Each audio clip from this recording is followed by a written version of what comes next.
Good evening and welcome to a Monday Night Live. You got me back this week. The beauty and looks of young Nicholas has left us and I'm back with Morecambe and Wise. Nice to have you along. Thank you. How was last week without me? It was empty. Well, Empty. do you know what? Mark said that. Mark said it was empty, but I'm sure you all got over it. Quickly, yes. Yeah, I had to crack on with the show. Yeah, exactly. Yeah. Well, in the world of golf, Jacques won out in the Kenyan Open, and then we had the well-known Brian Campbell knocking out of bounds and winning in PGA Tour. What you'd pay for that tree fade or tree draw back in, I mean, it was just out. It was miles out. And then won the playoff. Have you ever played a comp where it's going disastrously bad, like with the ball flight, and you're doing well, and it's kicked back? That you can springs to mind? No. No, it always, if it's going bad, it just goes bad. you hit the cart path and go out of bounds rather than, so no. But when you're playing well and it's going your way, it feels like you can't really do much wrong. I'd have to say, when it's like that, whilst it is nice at the time when you pick up a check, there's something about it that makes it feel like it was always out of your hands. Do you know what I mean? Yeah, I always think sometimes it's where the players with a faith kind of go, well, it's just God's will. Yeah, exactly. You know, so, and that's good. But yeah, I'd rather be just coasting along playing well, thank you very much, rather than going, I don't know where this is going, I just hope it goes straight. Yeah. And Trump, PIF, PGA Tour meets at the White House, by all accounts. It all sounds positive.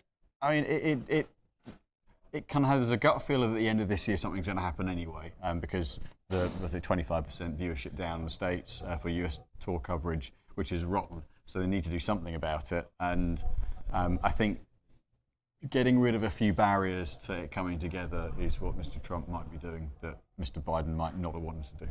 It feels like it's been coming along anyway, doesn't it? Because you've had a lot of players, sort of John Rahm, Tyrrell Hatton, a lot of the live guys playing PGA Tour, DP World Tour. It feels like they've been sort of slowly catching monkey playing anyway. The guys that gave up the cash probably are the ones that are really going to fit well. I mean, they might get recompense, but it feels like they could be the guys that will feel most against coming together. Probably, but it was a choice. Yeah, it was a choice, and I think it's the irony to me is where some players, prominent players, were so vocal and I forget about it all. We're just kind of let's be happy families again. And I thought there was a commentator who used to play, Johnson Wagner, made a really said, yeah, the players are all done better, great, you've earned loads, but the sponsors have got absolutely zero return for paying more in for the prize funds recently. So I think that's the real there. But the bottom line is we need them all back together. So let's just crack on. As usual, we've got the discs. James is behind doing the edit, and we always appreciate you being along and joining in. So if you've got any questions, and we had a chat a couple of Monday Night Lives ago that said we don't answer questions on the most basic of questions. Well, let me tell you, we absolutely do. So if you've got a beginner, or you are a beginner, and you want to throw in something, how do I grip the golf club, or whatever it might be, something super simple, feel free to fire it over because we'll answer them all. Absolutely. Don't be shy. So, Ian Murgatroyd. Evening, gents. I'm a fairly low spin player like myself. Can you recommend a hybrid around 23 degrees that actually retains a bit of spin rather than the modern cruise missile launchers? Yeah, absolutely. Yeah, I mean, there are a couple, actually, we're seeing a couple this year. I mean, GT1 launches it higher. It's not necessarily the higher. If you put the heavy weight at the back, that's going to help get a bit of spin, but it's almost like a small fairway would. So that's certainly a good one. Actually, the Elite X retains more spin than I expected it to, and the Strixon, the ZX Hybrid, ZXi Hybrid, that's a mid-spin head, not necessarily the highest launch, but those three definitely retain a little bit of spin this year. Lovely segue there for Skultorex 2. Evening, Callaway Elite Drivers, thoughts, question mark? Yeah, I think the Triple Diamond is definitely a safer head than last year, but it isn't the bomber that the AI Smoke or the Paradigm were in the Triple Diamond one. They had real low spin cannons to them, and this one is safer, but I think it's kind of lost a little bit of X factor that the previous models had, but probably fits more people. The standard version, the core model, brilliant left to right dispersion. Really, really good heel toe and straightness. Straightest head out there this year. Any clear winners so far? 6 weeks in, probably, to all of the new tech coming out. Has there been anything that's really stood out, or is there still sort of finding? Still finding a little bit. What I have noticed is how good for ball speed the Strixon driver heads are. Right, So a very good friend of mine in Saturday morning, and it was a really close toss-up between GT3 and the ZXi LS. And actually, the Strixon was really consistent for spin. But the Titleist for him had, because he's a fader of the ball, had just a little bit of a lower spin, a little bit longer.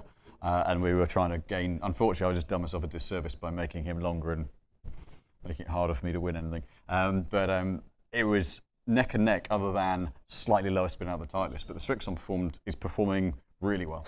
Fabulous stuff. Alistair Cuthbertson, lovely to have you along, Alistair. I hope you're well. Evening, lads. Just watched David slay Goliath with Campbell defeating Potgieter. I think the ball roll back will impact Campbell more, and yet he proved the length isn't everything. Thoughts? Well, I think we've played the game all long enough that I don't think distance is everything. There's far too many golfers out there that still compete, win around the tour. Sure, there's going to be tournaments that suit the longer hitters more than the others, but there's still many. Just a small tech change. He's switching the mic pack rather than doing anything else. Yeah. Back on. Righty-hoo. Perfect. I think we're doing some testing on our mics, and you put it on mute. That'll be doing it. Sorry about that, everyone. So anyhow, I think there's been enough golfers in the world that have won on long courses and short courses. So I think forever and a day we're going to still have a blend of long hitters and short hitters. Yeah, I think the ball roll back for me, if it's just about reining in distance, then the long hitters still the long hitters. Doesn't matter what course you're on, they're still going to hit it further. But you've got to, for me, you've got to try to punish a mishit or a kind of an open face, closed face. You've got to punish those shots more, no matter what distance someone's hitting it, because at the top level in particular, that's when you really reward someone long with great ball striking rather than just trying to kind of use to their advantage. And they'll still be the longest anyway. Yeah, exactly. Doug asks from my channel, nice to have you along, Doug. Lots of new equipment on the shelves this year, chaps. Anything new going in your bags? Yeah, I've just updated my 2-iron and I've ordered a new 4-iron. Literally my Strixon driving iron I have had for like 8 years, and I'm missing out on a couple of miles an hour ball speed, so I've switched heads to the new version. And my 4-iron was coming out a bit low, so I've switched from a Gen 2 PXG to the new 774 iron just to see a bit more, like just to bridge up towards my woods a little bit. Not for me, other than maybe some new wedges. They're getting a little bit bruised and battered, so perhaps some new wedges. Alistair Cuthbertson, also please don't mention the rugby. Don't know what you mean. I mean, the man brought it up himself. Yeah, exactly. John Kelly, hi lads. Newton golf shafts, did you fit anyone yet? And were they as good as the Autoflex shaft or similar? Thank you. Happen to have them here. Now, we've literally just got the tips onto them today. So this is one of the brands we saw out in Orlando. Okay. Fairly new, relatively new shaft model, shaft company in that. Not really been known about until the last year or so. Got some traction on the Seniors Tour and rolling that out now. And the differential to this from a design point of view being more of the shaft bending rather than a kick point. And done a little bit of testing today. The other fun bit is that the colour of the shaft changes depending on the light. So if I change the pitch of it, it may or may not come out on the camera, but changes colour, which is quite cool. A bit like these old T-shirts when they got warm. Oh, no. Many people would be too young to remember those. But yeah, feel-wise, it's very interesting. There's real kind of load and pop through the shaft. Not loose like the Autoflex has been in terms of at the bottom, but you definitely feel the whole shaft kick. Feels like it kicks under and definitely launches a little higher.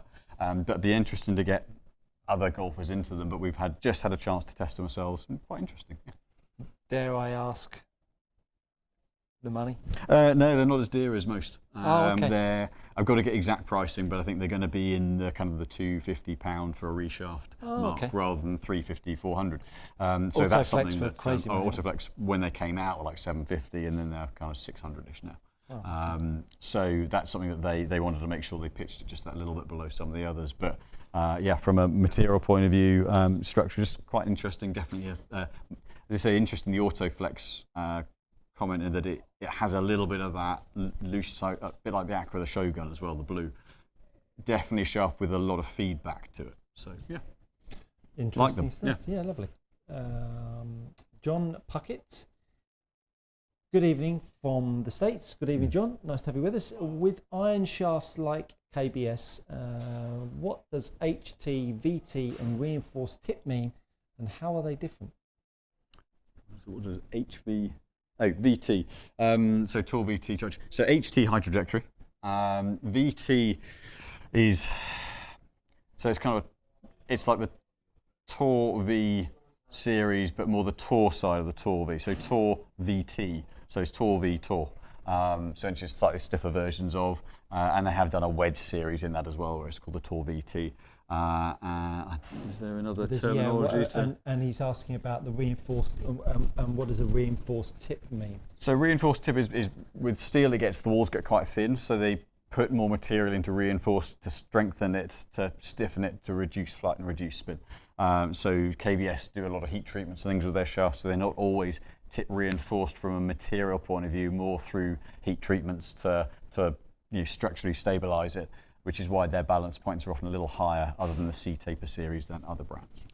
Very good. Connor Knight, just wanted to say a massive thank you to Nick for my driver fitting last week. Gained all of my confidence back, and can't wait to get the new club on the course. It's great to hear. Connor. Yeah, actually Connor might see some ball flight this time. I think he was hitting it literally about head height, and actually I saw some trajectory. Oh, fantastic. That's great to hear. Tony, by the way, evening gentlemen. Good evening, Tony. I have a GT2 wood and absolutely love it.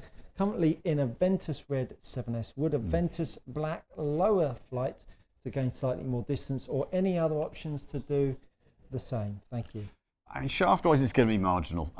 It's yes, you might drop a few hundred revs of spin, but it's not going to make a flight that's up there drop and give it loads more. You might pick up a few yards. Depending on what loft setting on, you're likely to gain 5 or 6 yards by turning the loft down slightly. If it's in A1, you can turn to D1.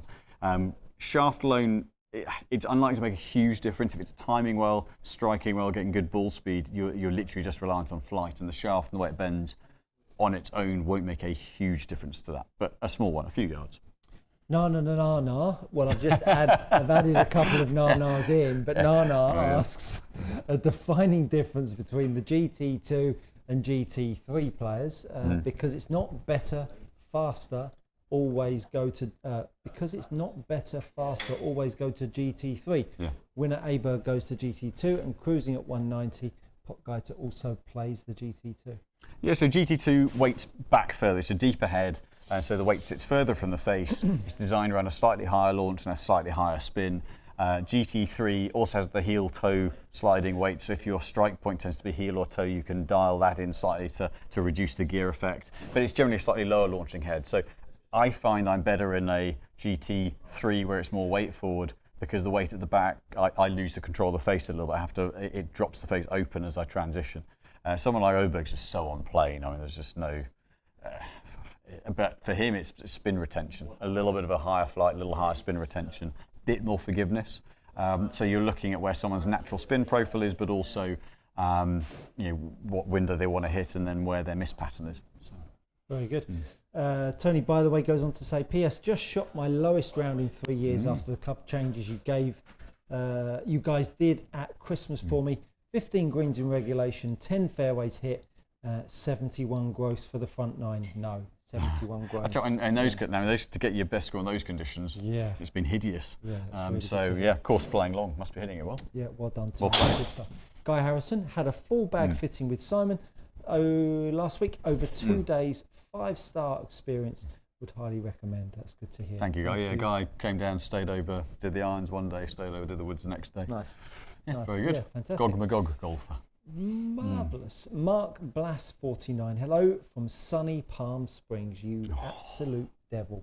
When changing weights on a elite triple diamond, how does putting more weight on the front compared to the back affect how the club drops into the slot? So weight back, the more, I'll use this driver as just an example, the more weight at the back you put, essentially if you're weighting at the back, you're moving more weight away from where the shaft sits. So as you transition, it's likely to drop the face open a little bit more. Weight forward, there's a little less gearing around it. So I can only speak for myself for this one. Weight back for me drops the face open. I then have to recover it. It can make me flip it over left. Weight forward comes with me a little bit more easily. It doesn't open quite as much, so I haven't got to close it. So it allows me to deliver the face more squarely. For others, it'll be the other way around. But that's what the front and back weights will do from a swinging point of view, and might feel slightly heavier, even if the head weight's not different. Heavy weight at the back might swing a little bit heavier. Very good. Martin Williams, could you please hit a Callaway Elite 3-wood in all three of the Acra GX shafts, please? Give it a go. Wonderful. Simon will press on and get those put together. Evening chaps, Matthew Bates, coming for a fitting on the 24th of March. Will the new P790s be available to try? 24th March? Yes. Yes. That's good news for Matthew, because I'm sure he wants to try them. Hopefully that excites you, Matthew. Noel, 1988. Good evening, gents. Simon, what is the difference in weight between a Tour Velvet midsize and a standard, but lower hand on standard built up to a midsize? Not much. Not much. So the give the fellow a chance. I mean, 3 layers of tape down the bottom, up the top. That's about 3 and a bit grams for that bottom, extra in the bottom. So standard Tour Velvet's going to be around 51, 52 grams. Tour Velvet mid-size 56, 57. So actually, by building up the bottom hand, they're pretty much the same dead weight. Fabulous. We've got plenty of you on tonight. Keep those questions coming in. Here for another 43 minutes. So don't be shy. Get them in, because we like to get through them all. And we do this every Monday, 6 p.m. Robin Morton, hi guys, just had a loft and lie done on my JPX 921 forged. Loft came out 2 degrees strong on all. Should I put them to true spec 7 iron at 29? Should be 31. I swing at 70 miles an hour, 2 degrees down. Thank you guys. It depends on what your ball flight is. The 2 degrees strong may well optimize your launch and spin. The standard loft may optimize your launch and spin. So it's one of those definitely maybe answers. If you're 7 irons, launching, 16, 17 degrees and you're spinning it at 5,000, that's more of a 6 iron flight. That might actually, the combination of clubs you have in the bag, that might work for you. But yeah, it's really go and see someone who can tell you relative to the rest of your bag how that fits and how the gapping works, and that's the only way to really tell. Yeah, I mean, if he's light with his angle of attack and he's fairly neutral in his ball flight, he might benefit. If he was like delivering not too much closed face to path in this case, or open face to path, if he was fairly neutral, would you say that at 70 miles an hour, a couple of degrees more loft might help him? From a stopping power point of view, definitely. Yeah. If you're delivering plenty of launch, then the stronger loft might then mean a hair more carry. It depends what iron you go up to as well. Yeah. So it might be that you play 6 to pitch and gap wedge, and that kind of then approximates to 5 to pitch ball flight. So there are lots of moving parts in there, but I mean, yeah absolutely. I think for all of you out there that have seen Simon and I hit very similar driver club head speed, very similar delivery numbers on TrackMan, but yet our drivers can be further apart. So it's so difficult when someone says, angle of attack is X. We'd need 15 more numbers really to give you a bit more of an accurate guesstimation of what you'll need. So please don't feel that we're trying to be evasive. It's just that the dynamics of it is that we need quite a bit of information to absolutely nail what you'll need. Yeah, and that's the nature of fitting. It is different for everyone, and you might achieve similar numbers but get there different ways and require different setups. And it's very often a don't really know until we see someone hit. So I'm going to start with the 100F, the GX 100F, which is the lightest, 60 odd grams. most responsive, and this is in the standard Elite X model. It's quite light for me. I need to tone that back a little bit. The GX actually really consistent feel through the shafts. They've done a great job with the dynamics of it and how they feel. So actually, for a shaft that's designed to be this responsive, it's got a nice crispness through the ball.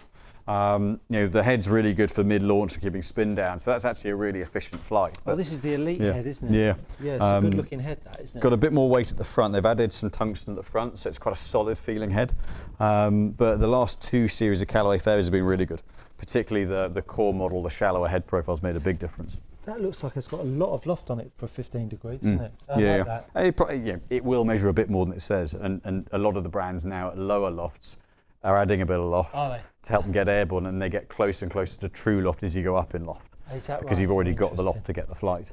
But where the designs are taking spin down, you need to get them airborne a little bit. But are you tending to start to see things spinning a bit more? Or not particularly? No. So for example, the Ping, the 440 fairway wood is noticeably lower spin than the 430. So the 430 and the Callaway last year launched very similarly, but the Callaway you'd use to keep spin down, the Ping to keep spin up. The Ping's now as low spin, if not lower spin, than the Callaway. So here's a question for you. You get 20 fitters, you get 20 guys that you'll fit. Out of those 20 people, how many are low on the spectrum, and how many would sit high on the spectrum? For a spin point of view? Yeah. Is there, like when their standard profile, if they're sort of... They're kind of natural ball flight. Yeah. Are you trying to drag people up with spin, or are you trying to drag people down with spin? Now we're trying to drag people up with spin more than ever. Right. But I think that's there's better... a lot of people swing it better now than they used to. I think there's much better understanding of technique of golfers out there. I think the hook face has been the cause of that, right? Yeah, definitely. And the ball's got lower spin. We're doing so relatively. I don't do that many 15-degree fairway woods anymore. I'm looking to either loft up a 15-degree or use a 3HL like Callaway do. A Ping do the 17-degree forward. TaylorMade have got their kind of 3HLs basically forward. Doing many more kind of forward 7-wood. Just to get enough elevation and flight on to get carry distance, and that's been a huge change the last 3 to 4 years. And I think if think about someone that maybe hasn't had a fitting for 5 or 10 years, they got themselves, maybe have never had a fitting, and then they come along and they hear someone, well, you don't need a 3-wood, you want a 4-wood or a 5-wood, with their perception of you have a driver, you have 3-wood's going to go longer. Now all of a sudden it's like the education out there of actually understanding that this is about spin and launch, not just about least amount of loft off the deck to getting it out there, because there's an optimization. It's a so much better understanding of the data and why. So now people are coming with an idea on what they like the idea of, but then are so much better educated on the numbers that once they see a spin of like 2.5 on a fairway, they go, well, that's not very high. Rather than, is that any good? That's made fitting so much easier because the consumer is so much more ready to go, okay, I'll be led by what works, not just what I think I want. So much more kind of open to various options. Yeah, it's good. It's interesting stuff. So the 200, the GX and the 200, so up in weight, 70 grams, very green. So it is. Structurally a little bit more stout. Normally you've been seen in green on a Monday night. Absolutely. That would have been right up and this you kind of lose, you want to see a head and a grip. So yeah, it swings a little heavier. Again, quite a tight feel to it. It's certainly quite a solid shaft. You get a bit of kick out the shaft for that, but it ramps up the stiffness as it goes up from the 100 to the 200. And then to the 300. So that one got a little toey, so it came out a bit flat. But lets me be a little bit more positive with that, and the shaft hangs on. Well, as you go up in the sort of swing strength, the feel of the shafts isn't dissimilar, but you've got to go up in swing strength to get that feedback out of it. The next one's plank. A plank? Nice. Yeah, the 300 series is very stout. Is it? And something that I need my spinach or 3 Weetabix or whatever. And so I think when we talk about that, or when you speak of stout, stiff, people immediately think bend profile. Really, it's more about how heavy it is, right? Yeah, weight goes up, rotational stiffness. Where like this is very, very stiff down the bottom, and there's just not a lot of feedback. It's a mixture of profile and mass. And then the materials used. Some materials, naturally, you can play really stable through impact, but give you more back through to take the Aratera shafts, have lots of smoothness to them. It's not a harsh, kind of hard hit to them, but they play quite tight at impact. So with materials, they're able to get a little bit more sensation out of them. I mean, this one is designed to be, it's an 80 odd gram. It's a very, very strong shaft. It's more shaft than I can cope with. Give it a go. But certainly, it's designed to be absolutely belted. And your back popped on that one as well. Yeah, it actually did. Yeah.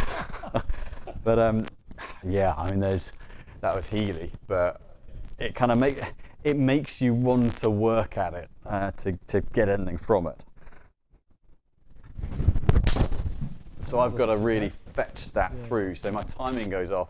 So I've actually struck that pretty well, but that's the shortest by 5 to 8 yards over of the 3 shafts for me from a carry point of view.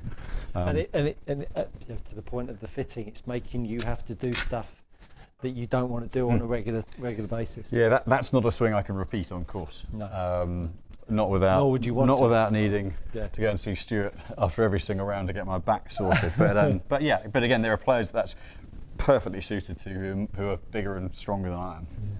Good effort. Niels Axelson, nice to see you, Niels. My son borrowed a TM Sim UDI 2 iron hazardous 6.0 80 gram. Worked very well last season. What will be a good replacement? His 7 iron is 93 miles an hour, and he has been fit for an extra stiff C-taper, S-taper dynamic goal. So a good replacement for the head or the shaft. I mean, the hazardous as an interesting thing with the hazardous from a balance point of view, that 80, it's very similar to the dollar taper in particular. The C-taper is much more tip heavy. So if that moved well, certainly the irons would be more suited to the dollar taper. It's whether they'd want to go up a little bit in weight, and there is the 90 gram version of the hazardous black current version of it, which isn't a bad option. Potentially, if we're looking upper mid balance, the Tensei 1K 90 hybrid, that would be a good one to add a little bit of weight if he wants to go slightly heavier. But generally, if he's swinging that strong in the irons, it might actually be just a lighter version of the iron shafts. Something around the 110, 115 gram mark would work as well. Hopefully that helps you out, Niels. We are doing this every Monday night, 6 p.m. Come along, ask the questions. Simon will bash them away, and you can ask ask us about anything golf equipment or coaching related. Got a couple of questions on my channel. What's your thoughts on the Cobra Adapt Max K driver? Nathan's Fishing. So the Max K, very, very, very stable. Hence the Max K kind of name to it. The Cobra heads the LS is really good this year. The standard model launch is a little higher, but the Max, certainly from a stability point of view, very good. I've not used it too much in the bay yet. Just the people I've had intend to be the higher speeds, needing more the standard or the LS. But Nick, who was on last week, he has used it a few times and had some really good results. So a cross-face performance, really solid. He's also asked, can you hit one? Yeah, I can. Yeah. Let's do it. Doug asks, question, why would someone who hits his fairway woods reasonably well suddenly start hitting fat shots? More than likely ball position or alignment. I'd go with ball position, Doug. Have a little look at that first of all, and that might help you out. Ian Linfoot, can you compare the new P790 against the Strixon ZXi 4 and or 5? Please. Not quite yet. Reason being, we've had our kind of kit from TaylorMade, which is just their 7 iron. But once we get our 6 iron head in, we can do a direct comparison that's more relevant. But hopefully be receiving that very, very soon. Come back next week, Ian, and maybe we can help you out on that one. Robbo Thomas, hi Simon, have you tested the Mizuno T1 and T3 wedges? Any grinds similar to the Vokey D grind. Love the show. Thank you. Thank you very much. Yeah, so yes, they're good. The T1s feel quite solid with the heavier mass at the top of the back, and T3 is definitely a slightly wider sole, which is really nice. I think grind-wise, there is I think it's the P grind. Yeah, P grind this year, which is more similar to a D grind. It's got a little bit of more of a peak and then a trail off. It's not quite as wide in the sole width as the Vokeys though, so it plays a little bit narrower, but the P would be the closest to the D grind. We've got close to 130 of you online. Very it's good. lovely to have you along. Please Thank hit you very the much. like, and if you're not subscribed to the channel, you know what to do. It's free. Hit that subscribe button. So Max K in 9 degree, which is close to the loft that I play, and this is the shaft that I play. So it's interesting from a visual. It looks a very flat face. So from that, I mean, there's very little bulge and roll. No. So it's a very straight look to it, which some players might like from a visual, from an alignment point of view, but I hate it. Because of left. No, it just feels like it's still going to take off. But fairly long back again to get the weight back away from the face. But because it's a uniform colour on the top, I think that looks quite clean. Doesn't look quite as exaggerated in shape as some. Oh, it looks so straight-faced, Simon. That for you, yeah. Doesn't fill me with confidence, that. So. Oh, it sounds nice though. Yeah, like the Cobra's been really solid. So that's a little bit heel side, That sounds nice. and actually ball speed, spin retention hasn't flared up too much at all. Really quite solid. I think definitely a contender in terms of stability versus something like the Ping. Done a really good job. Yeah, so for me, I can feel that dropping underneath. A little bit toe side there, but actually, again, very, very consistent from a performance and a flight point of view. So if you're looking to max out forgiveness, for me, this produces a little bit of an up and out ball flight, but really solid. It's not a harsh, tinny, kind of dead feel like some of the others have been as well, but very good all-round head. Sorry, Simon, we've got a lot of questions coming in. No, we don't do a quick fire just yet. We've still got half an hour. Still, we can do this. Carried away. We do this every week. We always smash it out the park. We always answer all your questions. It's all good. Don't have to do quick fire just yet. We're okay. So Robbo Thomas. Oh yes, we are. Stephen Burners. Have you got any good drills to help me hit more towards the centre toe of clubs? Currently a heel striker with a far too frequent shank thrown in for good measure. Well, let's see if we say the word, which bodes well. Yeah, see if we can relieve you of a shank. Well, there's a few ways of doing it. First of all, the old-fashioned putting two balls super close together, as close as you dare, and then getting yourself set up and being able to hit the inside one only. That's the best. That was very close together. That was very close together. So that would be a good one. The other good one is, because ultimately there could be a myriad of reasons why you're hitting towards the heel. The most noticeable one is tucking the elbow, trying to get too much side bend and swinging too much from the inside. We see more shankers on the mat on my lesson tee than I've ever done. I don't know what it is about you, but I see more shankers than I do toe hitters of the golf ball. The other good one, isn't it? I mean, it's just prolific. When you get that ball mark, show them the strike point. It's always gets a bit close. Yeah. The other one is get yourself set up to the outside ball and then see if you can get the inside ball. That again is a really good drill to get you away from the heel. So any one of those three should give you a bit of an idea of how to get rid of your heel strike. Very good. Why not? Give it a try. How do I stop? Ryan Richmond, how do I stop my inside takeaway and get the club more on plane in the backswing? We've got the old favourites in tonight. No inside and no heel strike. So get yourself with your golf regular club. issues. Sorry? Regular issues. Take your normal grip, take your lead hand off and put the thumb on the top of the golf club. Then get yourself set up to the golf ball. Your left arm will be bent at this point. So you can see my left arm, my lead arm is bent. Then what you want to do is you push down with your left hand, and as you push down with your left hand, you're feeling your right hand pull up. And now all of a sudden, you can see how the club head is outside of the handle. And your arms should also feel like they can work inside. So all of a sudden, you are levering the golf club up this way, rather than the inside takeaway usually comes from the handle pushing away from the ball and pulling the club head in. So you get this push away, pull in, and then before you know it, you're too flat on the way back, and then you're whipping it over the top to trying to get some angle of attack on the golf ball. So change the pressures in the grip on the way back, and that will really fix your takeaway for you. Hopefully that helps. Slalom Dude 68. Now that's a handle. That sounds like Ski Sunday. Yeah, David Vine. Launching a 10.5 G400 max at 14.7, but dynamic loft of 21. Spin at 2,550. Is that dynamic loft hurting me? Ping chrome regular shaft at 96 miles an hour. By the looks of it, not a lot. The spin's in a pretty good window. If you're trying to get maximum carry, that's a pretty good ball flight. You wouldn't have to change that by much. You wouldn't want to drop spin by very much, otherwise it could, drops under 2,000, it could nosedive on you. So actually, that sounds like 14 and 2.5, 14 launch, 2,500 revs on spins.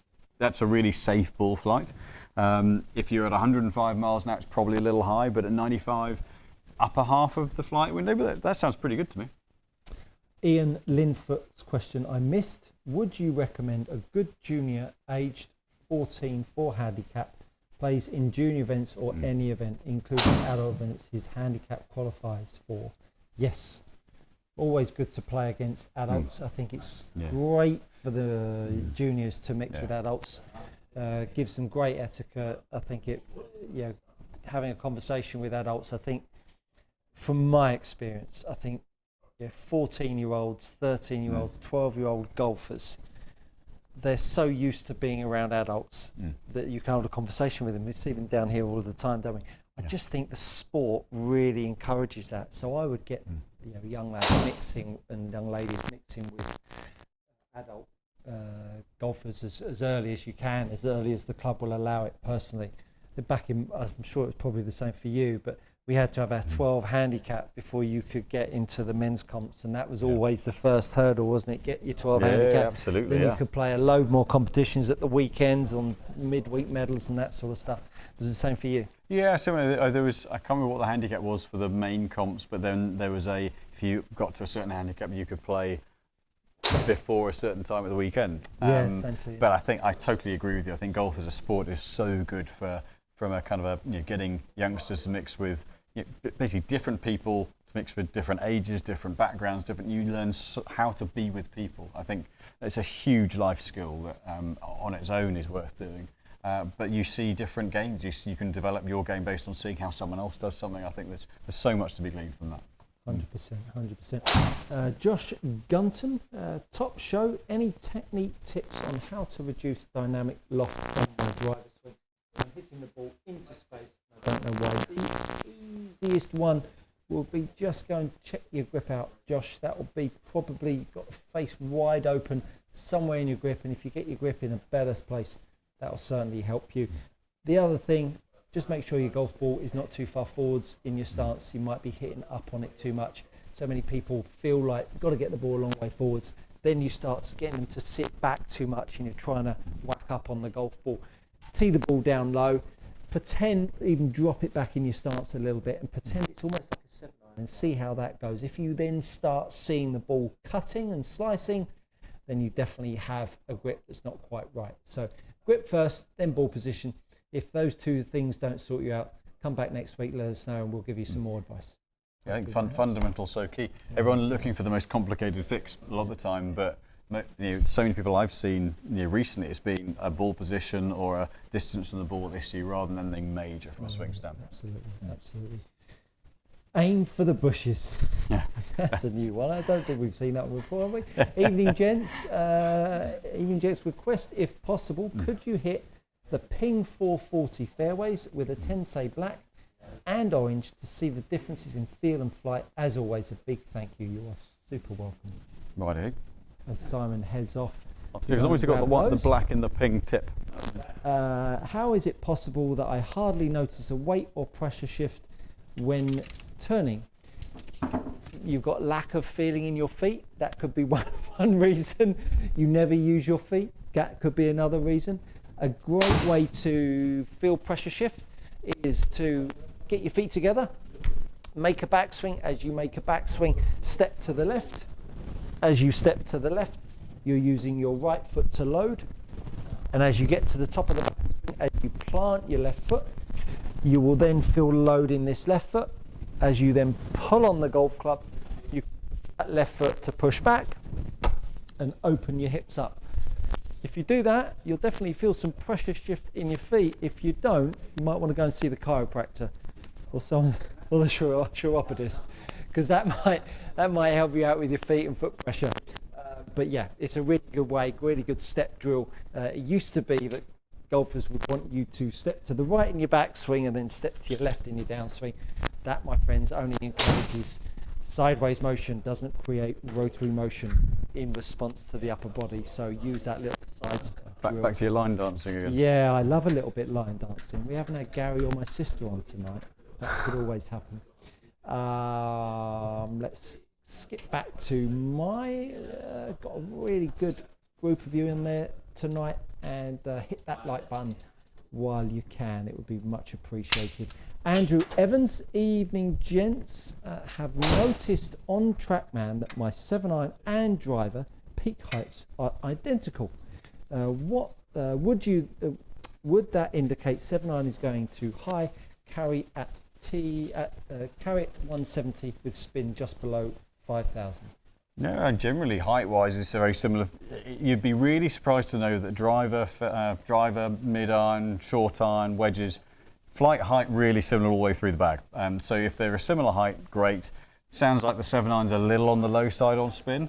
We'd want to see it kind of upper 5,000s, pushing 6,000 at least. But if it's the same height as your driver and they look all right in the course, then yeah, you're in the right kind of ballpark. In 2004, I was at the PGA Championship. It was my first tour event I worked at, and I'm standing. I was in the Players Lounge. I'm sitting at. It used to be in a different place. It used to be on the far right hand side. And Vijay Singh, I'm on the veranda, and Vijay Singh is literally practicing there. Yeah. I'm sitting right on the edge. He's just hitting balls down there. He's using the edge of the Players Lounge to line himself up. Right. Yeah. Mm-hmm. Thomas Bjorn was literally the other side of him, and Vijay went through the bag, and every peak flight was identical. Yeah. Whether is it in a wedge, then his driver. Thomas and his just the ball striking to this day was just incredible. Thomas Bjorn standing next to him. I mean, obviously a phenomenal player, but he made Thomas look like a 10 handicapper. Yeah. You know, nothing wrong with 10 handicappers, but not tour players, right? It was so polarised, and his ball flights were very different. Right. They were a lot more high peaks on the low irons, and then much lower. Interesting. Yeah. But DJ was just same all the way through the bag. That was sort of around when he was peaking, wasn't it? Yeah. Early 2000. Yeah. The fact that he and Tiger wasn't playing badly. No. He got to world number one, held world number one in Tiger era. Incredible. I think a lot of people forget that. A lot of people forget that Vijay had a few weeks at world number one, and he played the world match play when he was world number one. Fantastic. Yeah. Fantastic. And he got there through. It wasn't like Tiger was off injured. No. He got there because he won like 9 times in 1 year, I think it was. But he was renowned for playing a lot of golf, wasn't he? Oh, God, And he still plays now. Still does. I think he just had his 63rd birthday. Still has a huge amount of physical work as well. Yeah. So this one's the 1K Black. This is the 3-wood. So the 1K Black is a more kind of tip stable, lower launch design. Now the orange is lower spin as well, but it's a counterbalance. But this one, the balance is much more down the bottom of the shaft. So a little bit necky there. Suits somebody, gives it a little bit of a pull on the handle. Kind of pulls against the bottom end. I'm going to give that one more go because that was a rotten swing. But yeah, quite a strong. I've got to really kind of fetch that through. So for me, when it gets behind me, I catapult it over. But I've got to work hard to hit against the bottom end to square that off. But strong ball flight out of it. So it's come out on quite a forward-going trajectory. So after this little test session here, I do feel like we need to engage clutch and then just shift it into maybe fourth gear because we've got a lot of questions. Fair. That's when I think we just start to change up the gears and get these questions answered for everyone. So the Tensei Orange, stiff tip design, still designed around low spin, but the balance point's much higher up. So it's a counterbalance shaft, whereas the 1K Black is much more tip balanced. So dead weight very similar, but it doesn't take as much effort to get the bottom end through. So it comes through much more naturally for me than the 1K Black. So I've been able to square it off better, more launch, neutral spin. Just for me, that swings easier than the 1K Black, but then that'll be flipped around for others. But low, mid to low spin, stable design on both. It was really noticeable on that second one there that kicked for you. Nick K fitted for irons and was taking 3/4 swings during the session so that I didn't embarrass myself. Oh, poor you, Nick. Ended up in soft, lighter weight shafts. I lose strike when I swing full now and have to dial it back. Should I get refitted and try to swing full or just play the 3/4 swing and hold back a bit on the swings? Current swing speed 7 iron is 86 miles an hour. I'd get refitted. I would go back to where you got fitted before, and hopefully they'll work with you on it as much as possible. But yeah, we'd always say to someone in the bay, swing how you want to swing on course, because that's the swing that we've got to make the clubs work for. There's always an element of don't overswing, don't thrash at it, and there's a balance between being positive and hitting at it when you want to stay positive side of the line rather than belting 7 shades of heck out of it. But if you got fitted for a swing that you don't do on course, then you're constantly going to be battling that tempo and timing to get the best out of them, and that's not where you want to be. Mike T, any tips to regain confidence after hitting a shank on the course? Yes, there will be some blemish on your golf club. Focus on that blemish that is toe side of centre. Focus on it when you're standing up over it and try to hit that blemish, and that should take care of any nerves, because you'll really often find that people just look at the club head as a whole, and then if they get a misstrike, now they're a bit like cat in the headlights. So pick a point or blemish on your golf club on the toe end, aim for it, hit it, and you won't hit a shank. Yeah, I think picture the shot you want to hit, not the one you're trying not to. That's a big key, I think, as well. Mike T, any tips for hitting 3-wood off the deck? Yep, just make sure the ball is far enough back so that you actually hit down. But then we're talking about the loft angle is a little bit on the light side, then you get a flat flight. If you're struggling with your 3-wood, get yourself a bit more loft in your hands, get some confidence back, and then go back to your 3-wood. That would be my advice. And Mike has in the past got a little into out. So if your path's getting too inside, then your low point's going to move back. You might catch the ground a bit too soon. So look at your path number, and if that's getting 4, 5, 6 into out, then just feel a bit of a fade swing, and you should bring low point back in line. Paul Dunn, Simon, can you explain the balance and bend profile between KBS Tour Lite and NS Pro 950? Yep, so KBS Tour Lite is higher balance point. It's kind of more tip responsive. They're not actually wildly dissimilar profiles. Nippon 950 is more of a traditional. It's a little bit, they're both fairly handle responsive. KBS Tour Lite sort of mid to stable through the midsection uses the tip. Nippon 950 is not wildly different, but the weight position's quite different.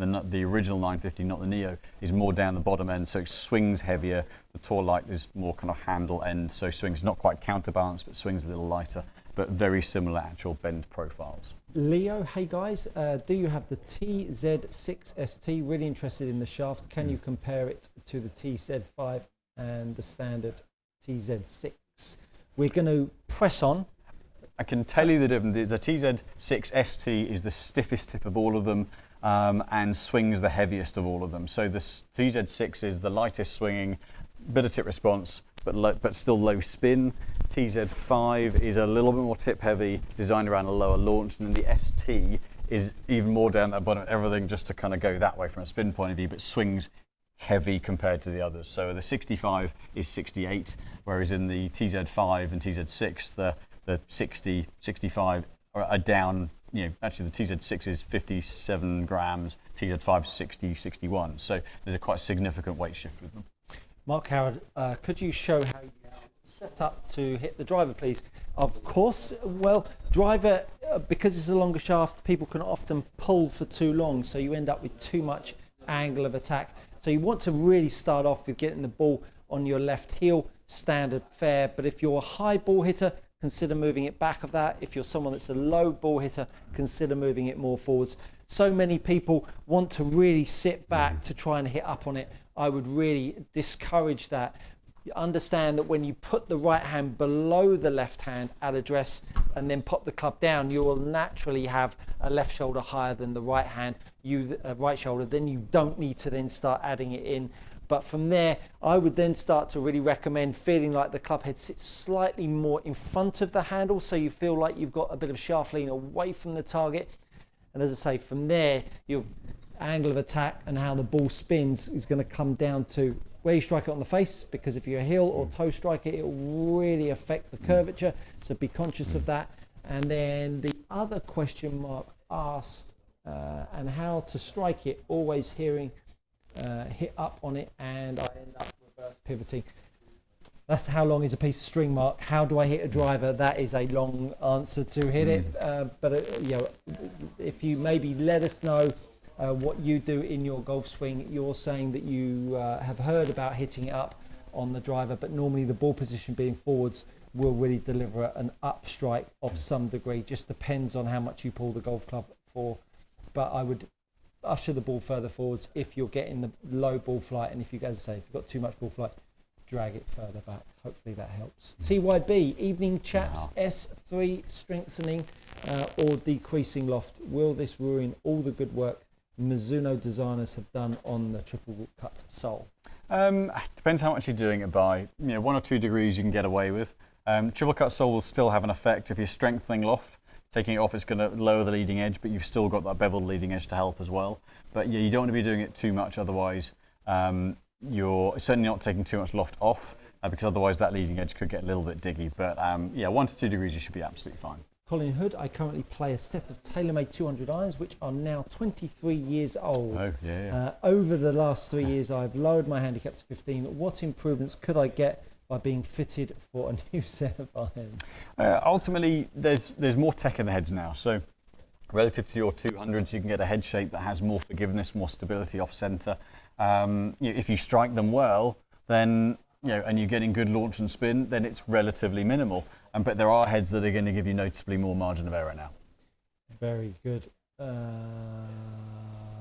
Sorry, I lost my place. Gareth McKelvey, currently playing Ventus HB Black 10TX in a driving iron. Do you know if the balance point for the new Black 10X will be slightly lower? Would love a slightly heavier sand wedge without adding the tip weights. Swing weight, heavier swing weight. To be honest, I haven't hit them side by side yet. We've just, back in the day, Friday, had the first couple of demos of the hybrids and the white shafts come in. We've got to get them built up. So I haven't had the chance to hit them side by side yet, which we'll be doing pretty soon, or the moment it comes in. From when I swung, I don't believe so. Certainly in the wood shafts, it didn't get more tip heavy. So I'd be surprised if they did the same in the hybrids. Or if they didn't do the same in the hybrid, sorry. But as soon as I get a chance to hit them side by side, I'll be able to know for certain. Sculptura X2, daughter is 11, plays very well, but struggles sometimes with gapping, selecting the right clubs for shots, uses shot scope and gapping chart. Thoughts on juniors being allowed caddies in comps? Terrible idea. I think they need to be out there to a certain age, certainly 15, 16 years old. They need to be learning how to golf their ball. There's enough coaching that goes off away from the golf course. I don't think you need caddies getting in the way. The speed of play would be biblically slow. Gareth Gill, is there a swing speed where an LS driver is not practical? And what is the lowest swing speed where an LS driver would be valid? I think it's interesting. You go back a few years, and actually the low spin models were some of the longest hitting ones at low speeds. I think now, with the ability to move weight forward and back on some of the core models, you can get a lower spin head, but with a bit more kind of stability for the more moderate speed player. So that has probably taken out the need for some of the LS heads at lower speeds. It's a mixture of club speed and then dynamic delivery.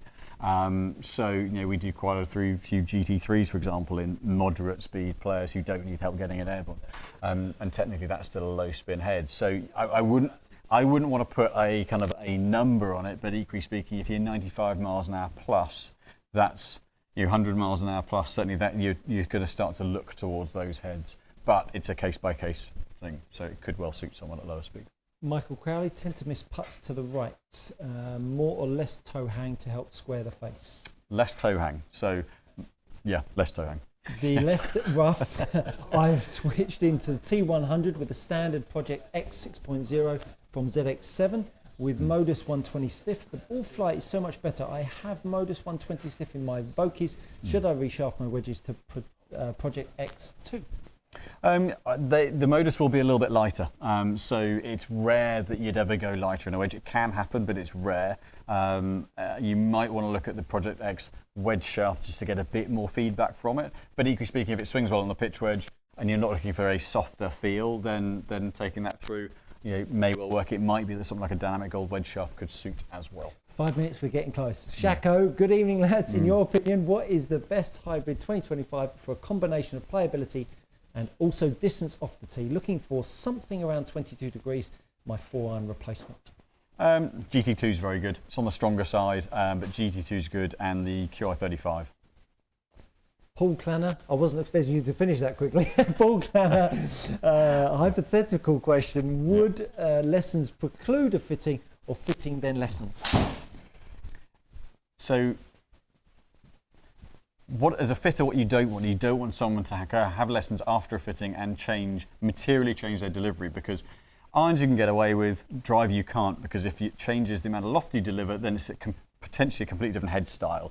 Then you're into an expensive mistake. So as fitters, we would rather see someone make sure that they're not going to have to make a big swing change first, and then once you're not going to, then get a fitting. Very good. From job to journey, great handle. Played with a 17-year-old Joseph, 2 handicapper last week. A credit to his age and golf, excellent manners, and totally able to hold a conversation whole way around. Exactly what we were talking about. That's great to hear, isn't it? It's really great to hear.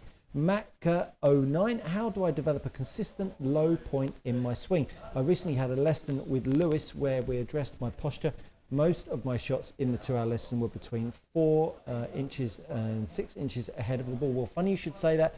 I've done a low point control series on my YouTube channel. Head over to Good Golf Coaching and you will find in playlists low point control. And I deal with all of the ingredients that will give you mastery of your low point. So hopefully that will help you out. Jonas Lostra, I'm planning to replace the current 70-gram shaft in my 3-wood with an 80-gram shaft at a 5-wood length. How much additional weight should I add to the club head to maintain the same swing rate? Well, the shaft weight's going to make a difference. So if you've played a 70-gram in a 3-wood and it's worked well, don't necessarily think you've got to go the extra 10 grams. We would often go the same shaft in 3-wood and 5-wood. So don't think you have to go heavier just because you're going to 5-wood length. But if it's so, there's a slight caveat. Some brands have a 1/2 inch to 3/4 of an inch difference.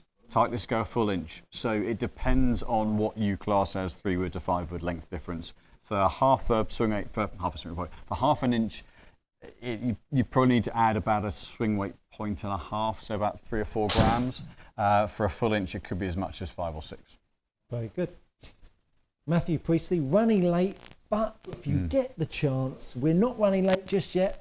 Interested to hear your thoughts on the similarities or differences between the Diamana GT and the ADGC. Thank you. So Diamana GT is a harder feeling shaft. So GT is still designed around a responsive tip. It's based on the ZF series previously, but it's quite a hard playing shaft and certainly balances more mid to lower half. Sits in the lower half of the weight category as well, kind of if it's 60, it's 62, 63, whereas the GC sits slightly heavier, more 65, but it's much more evenly weighted. Similar design around tip response, but I think a slightly more responsive feel out of the GC. James Young, hi guys, great show as always. Thank you, James. Finally, do you know much about Vega irons? Very little about them online, and do you stock them? So Vega have kind of gone in and out over the years of awareness to a point. They've got a great history as a brand and a company. There are some new irons coming, and the plan is for us to get them in. We had a chat with them out in Orlando, and they've got some quite innovative features coming. So watch this space. We should hopefully get them in, but they are interesting products. Macaro 9, the final question: how does strongly lofted irons affect ball flight carry with slower swing speeds, 68 miles to 70 miles an hour with a 7-iron? Most of the time, it reduces launch and spin. So in the bottom end of the iron set, it can make the ball go further and go, oh, wow, this is great. And then you just get a bunching of yardages at the longer end of your iron. So I had a gentleman today who we've known a long time, whose 7-iron, 6-iron speed was 68, and a 6-iron for him spun at 3,800. It's just not enough spin. So he started at a 7-iron at 29 degrees because he could get 4,500 revs of spin and 16 degrees launch out of it. So he was maybe 3 or 4 yards carry difference between 6 and 7-iron. So we're going into actually an 11 wood for him, because you've got plenty of launch and spin. So if you go too low, everything bunches up at the top end. You get long, short irons, and then 3 clubs that hit the same distance at the top end if you get it too low. Fantastic. We got through. Didn't think we get through those from what you said earlier. Yeah, no, we got through it. Fantastic. Hopefully you all gained a little bit from those questions being answered from the mighty Simon, all of his super knowledge, and the odd tidbit on the golf swing. Swing. We do this every week, 6 p.m, and we've got a live session coming up in the future. We're still finalising some tour pros to be here with us, and we're going to do a live studio once, so stay tuned for that. We're going to be back next week, 6 p.m. It is buzzing around here at the moment, isn't it? It's great to see. Stressing the system, but it's all holding together beautifully. It is, yeah. The guys in the workshop are doing a great job keeping on top of the build queue. We've had all 5 bays full few days of the week, which is great, because that's what we've been building towards the last sort of 4 or 5 years. And it's really, really busy. And if you haven't been down, within the next week or so, we have got a fantastic new addition to our waiting room. We might have to somehow find and get a camera out there so that we can share that with you. For those of you that don't live here, we will share more when we see you maybe next week. Well, from Simon and I, we really appreciate you. Do share our Monday Night Live that we do at 6 p.m. every week with your friends, and invite them along to maybe come and ask us a couple of questions. Have a great golfing week. Simon and I will be back next week, 6 p.m. Enjoy yourself. Take care.